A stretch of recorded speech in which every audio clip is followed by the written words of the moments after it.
Il était une fois un grand moine qui, allongé sur son lit de mort, appela son jeune disciple, celui qu'il avait choisi comme successeur, et lui dit d'une voix faible : « Souviens-toi d'une seule chose, ne laisse jamais un chat entrer dans ta vie. » Sur ces mots mystérieux, il rendit son dernier souffle.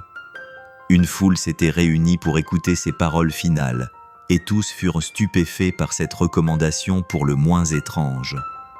Le jeune successeur, lui aussi, ne cessait de se questionner. Pourquoi m'a-t-il dit de ne jamais laisser un chat entrer dans ma vie ?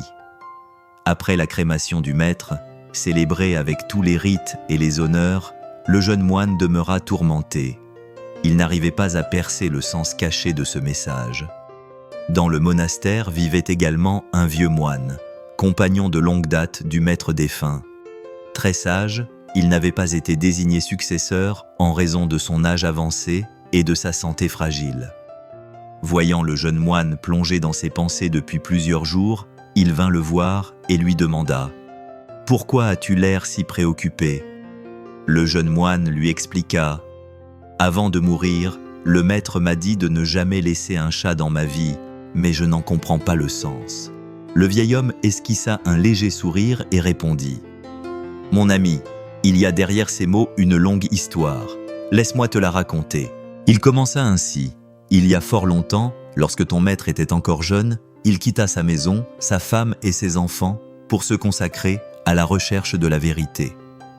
Il s'installa en lisière d'un village, dans une forêt, vivant de méditation et de l'aumône qu'il recevait chaque jour. Les villageois, respectueux de sa sagesse, lui construisirent une petite cabane en bambou. Il ne possédait que 2 habits, mais très vite, un problème surgit. Des rats envahirent sa cabane et rongeaient ses vêtements. Gêné, il parle de ce souci aux villageois. L'un d'eux suggéra : « Pourquoi ne pas prendre un chat ? Il fera fuir les rats. » Le moine accepta et adopta un chat. Le problème des rats disparut. Mais un autre survint. Il fallait nourrir l'animal. Le moine dut alors aller plusieurs fois par jour au village chercher du lait. Les villageois lui proposèrent une solution. « Prends une vache, tu auras du lait pour toi et pour le chat. » Il accepta. Mais bientôt, il comprit qu'il devait trouver de l'herbe et s'occuper de la vache régulièrement, ce qui perturbait ses méditations. Encore une fois, les villageois lui firent une suggestion. Un moine ne devrait pas passer son temps à chercher de l'herbe. Une veuve vit au village, sans famille. Elle pourrait s'occuper de la vache, du chat et même de toi. Elle pourra cultiver un petit potager à côté de ta cabane. Le moine accepta. La veuve vint s'installer chez lui et prit tout en main avec dévouement. Elle nourrissait la vache et le chat, cultivait les légumes, cuisinait et entretenait la cabane. Le moine, touché par son travail, commença à l'aider dans les champs. Ils passèrent de plus en plus de temps ensemble, jusqu'à ce qu'un lien profond se tisse entre eux. Elle était belle, il était jeune. Vivant sous le même toit, ils finirent par s'aimer, et peu après, elle tomba enceinte. Elle donna naissance à un enfant.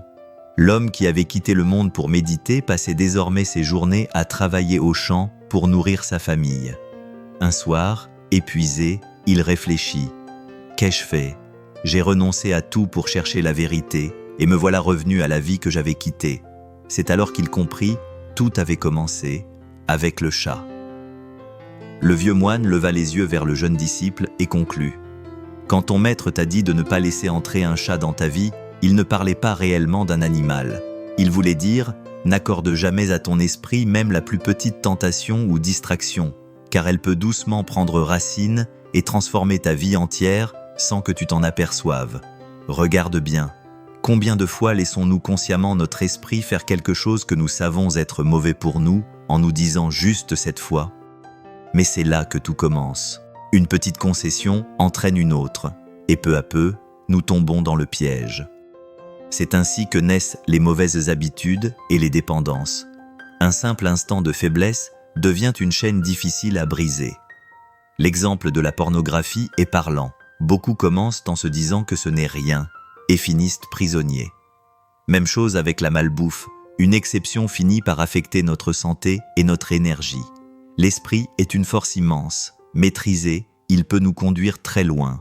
Mais livré à lui-même, il devient notre pire ennemi, telle une voiture lancée à toute vitesse sans volant ou un train sans rail, rapide mais sans direction et donc dangereux. Ton maître aussi a fait une petite concession, et cette seule décision l'a ramené vers le monde qu'il avait abandonné.